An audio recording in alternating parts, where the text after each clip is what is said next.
नमस्कार दोस्तों, मैं अंकुर उपाध्याय स्वागत करता हूं आप सभी का आपके अपने YouTube channel share market analysis में। दोस्तों यहां पे बात करूंगा आप सभी के साथ यस बैंक के स्टॉक के बारे में।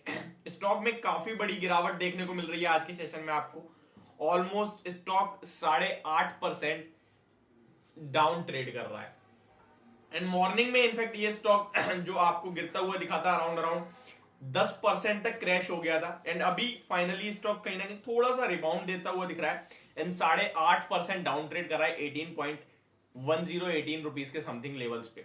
स्टॉक में वॉल्यूम्स काफी भरकर आते हुए दिखे हैं। एवरेज वॉल्यूम जो है स्टॉक का अराउंड 25 करोड़ शेयर्स का है, लेकिन उसके सामने आज के सेशन में जस्ट अभी मैं बताऊं तो 26.71 करोड़ शेयर्स ऑलरेडी ट्रेड हो चुके हैं।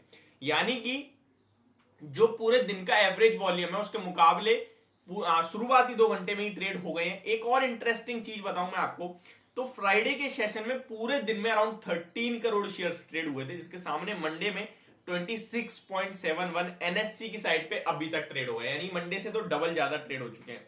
अगर डिलीवरी की बात करें तो लगभग फ्राइडे को 43.83% की डिलीवरी देखने को मिली एंड आज देखते हैं कितनी आती है। स्टॉक में काफी बड़ी पिटाई देखने को मिल रही है। इस गिरावट के पीछे मेन रीजन क्या है, इसके बारे में मैं आप सभी के साथ बात कर रहा हूं। इसके पीछे 2 रीजन है। एक तो इनको जो कहीं ना कहीं आज हाई कोर्ट से इनके खिलाफ जो कहीं ना कहीं बात होती हुई दिखी है, वो हाई कोर्ट से इन्हें थोड़ा सा झटका लगता हुआ दिखा है। एंड सेकंड, इसके क्वार्टरली नंबर्स भी अच्छे नहीं थे। मैंने आप सभी के साथ नंबर के ऊपर जब बात करी तो कहा था कि स्टॉक में प्रीवियस जो लो लगा था वो अराउंड 17.45 का था। स्टॉक में वही लो दोबारा देखने को मिल सकता है और वही स्टॉप लॉस होगा आपका। एंड छोटे टाइम फ्रेम पे ये भी बताया था कि स्टॉक ने लोअर लोज लगाने के लिए तैयारी करी है। अगर 17.45 ब्रेक करता है तो यहां कंफर्मेशन हो जाएगी lower highs and lower lows की, क्योंकि प्रीवियस लो जो हाई जो था स्टॉक का वो था 24 रुपीज, उसके बाद 17.45 का लो लगा, जो रिकवरी आई वो 22 रुपए तक आई एंड वहीं से रिवर्सल आ गए स्टॉक में। एंड अभी ये 17.45 जैसे ही नीचे में ब्रेक करेगा, इसमें कहीं ना कहीं कंफर्मेशन आएगी lower lows and higher lows की चार्ट्स पे। स्टॉक की बात करें तो इस स्टॉक पे रिटेल इन्वेस्टर काफी भरोसा रखता है एंड काफी ज्यादा इस स्टॉक में कहीं ना कहीं एक्टिव रहते हैं। सिंपल सा लॉजिक है इस स्टॉक को खरीदने और बेचने के पीछे कि भाई छोटा स्टॉक है, 100 रुपए हो जाएगा, 50 रुपए हो जाएगा, और इसी तरीके से वीडियोस भी बनती रहती हैं इस स्टॉक को लेकर, मैंने काफी बार देखा भी है। इस शेयर में मैं हमेशा यही कहता हूं कि आपके पास जब बैंकिंग में बहुत सारे और विकल्प है तो वहां पैसा लगा दो, बट लोगों को जब चलता है तो ये अच्छा लगने लगता है और जब गिरता है तो फिर कंफ्यूज होते हैं, परेशान होते हैं।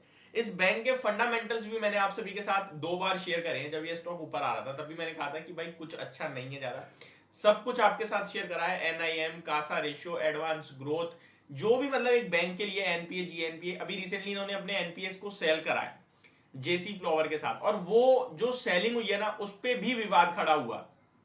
मतलब इन्होंने एक अच्छा खासा ऑफर ठुकराया और उसके सामने एक ऐसा ऑफर एक्सेप्ट करा जो काफी ज्यादा कॉम्प्लिकेटेड था, बट फिर भी स्टॉक अच्छा परफॉर्म करता हुआ दिखा एंड अब फाइनली नीचे आ रहा है। इसमें क्या करें क्या ना करें, तो यहाँ देखिए 18 रुपए पे ऑलरेडी आ चुका है, 50 पैसे और नीचे मैं स्टॉप लॉस दे रहा हूँ। उससे जब तक नीचे ना निकले तो आप बेशक बने रहो, जो भी उछाल आता है वहां निकालने की कोशिश करना है स्टॉक में।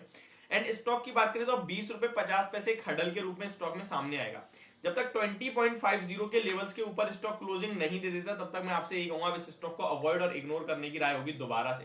कार्लिन एंड एडवेंट ग्रुप को जो 5% इक्विटी और वारंट्स जारी करे गए हैं उसके बाद से ये स्टॉक कहीं ना कहीं फोकस में आता हुआ दिखा और तभी तेजी बनी है। स्टॉक की बात करें तो कार्लिन एडवेंट ग्रुप को अराउंड 13.78 रुपीज के भाव से तो शेयर्स जारी करे गए हैं एंड वारंट्स की बात करें तो वो 14.8 रुपीज है। तो ये एक साइकोलॉजिकल लेवल हो जाएगा जहां पे बड़े लोगों ने खरीदारी कर रखी है, तो वो स्टॉक में एक अच्छी चीज दिख रही है। अब आते हैं इसके थोड़े से जो नंबर्स हैं उसको एक बार दोबारा रिपीट करना चाहूंगा। कंपनी के प्रोविजन दोबारा से बढ़ते हुए दिखे, 583 करोड़ से बढ़कर अराउंड 845 करोड़ पे आए हैं। तो ये एक तो प्रॉब्लम का विषय इस बैंक के लिए हमेशा से।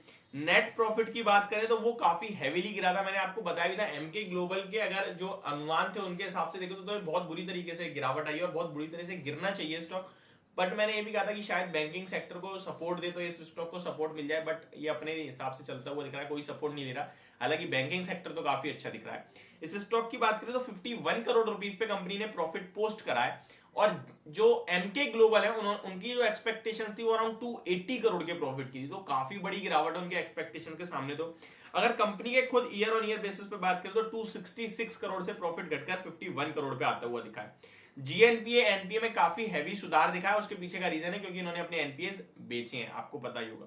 अब और बताएं तो Bombay high court asked Yes bank to implement order within 6 weeks, तो ये एक कहीं ना कहीं एक और इन्हें झटका लगता हुआ दिखा है 20 जनवरी को। बाकी इस स्टॉक की बात करें तो अभी मैं वही कहूंगा जिसके पास है वो 50 पैसे और नीचे का स्टॉप लॉस का वेट करे। अब इतना नहीं ना पैनिक सेलिंग नहीं करनी है आपने, अगर कोई रिवर्सल आता है 20 रुपए तक तो वहां आप चाहे तो निकल सकते हैं। बैंकिंग में मैं अभी भी यही कहूंगा, बेशक यस बैंक कल को 2100 रुपए हो जाए, मेरे को कोई फर्क नहीं पड़ता। मैं आपसे कहूंगा कि भाई आपको सेफ्टी साइड ढूंढनी है। अब आज 10% जब क्रैश है स्टॉक, आपको इसके फंडामेंटल्स देखोगे तो खराब दिखेंगे। वहीं अगर आप एचडीएफसी बैंक, आईसीआईसीआई, एक्सिस में इन्वेस्ट करोगे, कोटक में करोगे, तो आपको ना एक कॉन्फिडेंस रहेगा गिरने के बाद कि यार बैंक तो अच्छी है, सब कुछ अच्छा दिख रहा है, स्टॉक का प्राइस करेक्ट हुआ है केवल। लेकिन इस स्टॉक में कुछ मतलब जब आप फंडामेंटली चेक करने निकलोगे तो उतना अच्छा नहीं दिखेगा।